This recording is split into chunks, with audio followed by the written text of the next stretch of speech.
Halo Sobat Mahasiswa, perkenalkan semuanya, nama saya Nadia Febiola Bruce Sembiring dengan NPM 2305030175 dengan program studi Pendidikan Guru Sekolah Dasar.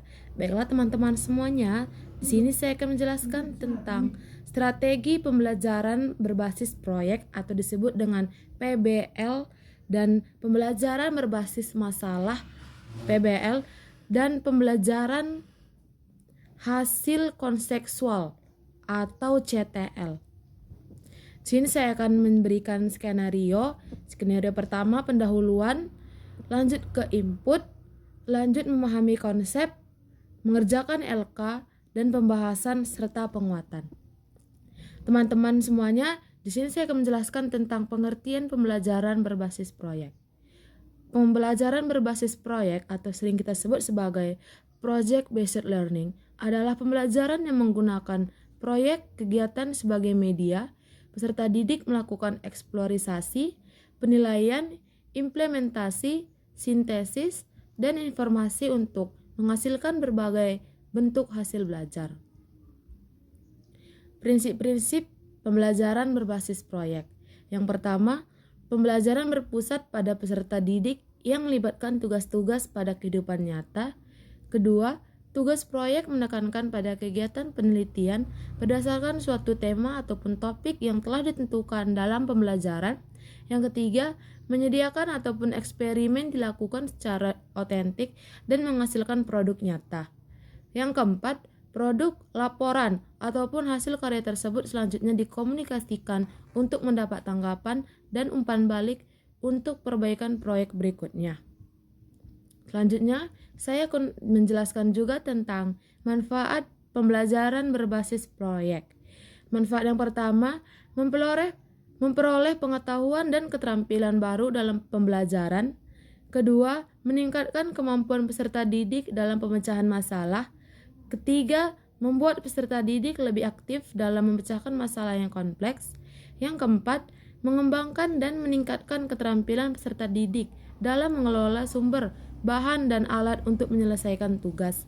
Dan yang terakhir, meningkatkan kolaborasi peserta didik khususnya pada PBL bersifat kelompok.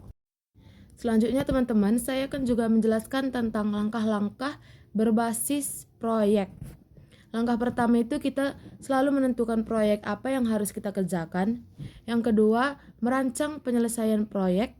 Yang ketiga, penyusunan jadwal. Yang keempat, menyelesaikan dan memfasilitasi monitoring ataupun guru. Yang kelima, menyusun laporan ataupun presentasi. Dan yang terakhir, evaluasi proses dan hasil proyek.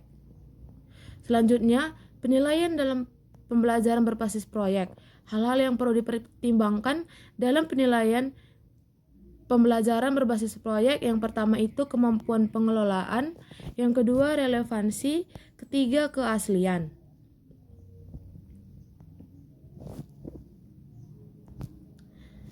Berikut ini juga saya akan menjelaskan tentang tahapan pembelajaran berbasis masalah. Tahapan pertama, mengidentifikasi masalah. Siswa diperkenalkan dengan masalah kompleks. Mereka harus menganalisis dan juga mendefinisikan masalah tersebut.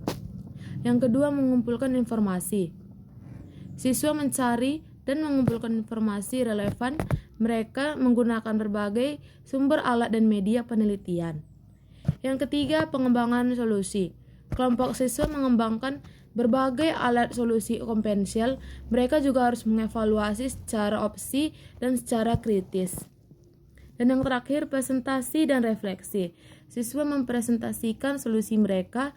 Mereka juga mempraktekkan program proses pembelajaran yang mereka capai.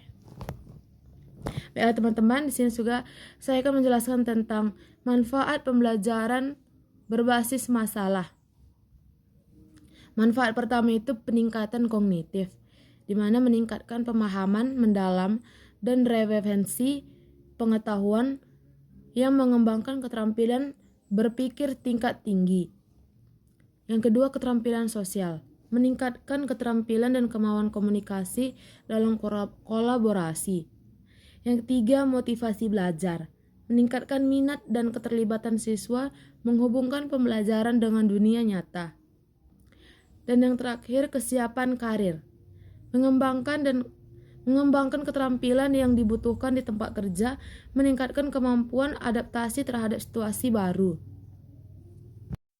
Baiklah teman-teman semuanya, di sini juga saya akan menjelaskan tentang kelebihan dan kekurangan pembelajaran berbasis masalah. Kelebihannya, meningkatkan motivasi belajar, mengembangkan keterampilan berpikir kritis, meningkatkan kemampuan kerja tim, menghubungkan teori dan praktis. Kekurangannya, membutuhkan waktu yang lama, dapat menimbulkan frustasi pada siswa tertentu, sulit dalam penilaian individual, memerlukan sumber daya yang lebih banyak. Baiklah, di dalam pembelajaran PBL juga selalu menghubungkan dengan hakikat pembelajaran kontelektual yang selalu berdekatan dengan pembelajaran berpusat pada siswa, di mana materi pelajaran dikaitkan dengan situasi dunia nyata dan kehidupan sehari-hari siswa. Tujuannya agar siswa tidak hanya menghafal konsep, tetapi juga mengetahui makna dan mampu menerapkannya dalam berbagai konteks kehidupan mereka. Dengan demikian, penutup dari bagian ini ialah pembelajaran kontelektual merupakan pendekatan yang holistik dan relevan dengan kebutuhan siswa di era sekarang, mempersiapkan mereka untuk menjadi lebih mandiri dan bisa memecahkan masalah yang efektif di masa depan. Sekian dari materi saya hari ini. Jika ada kesalahan ataupun tutur kata yang kurang berkenan, mohon dimaafkan. Terima kasih.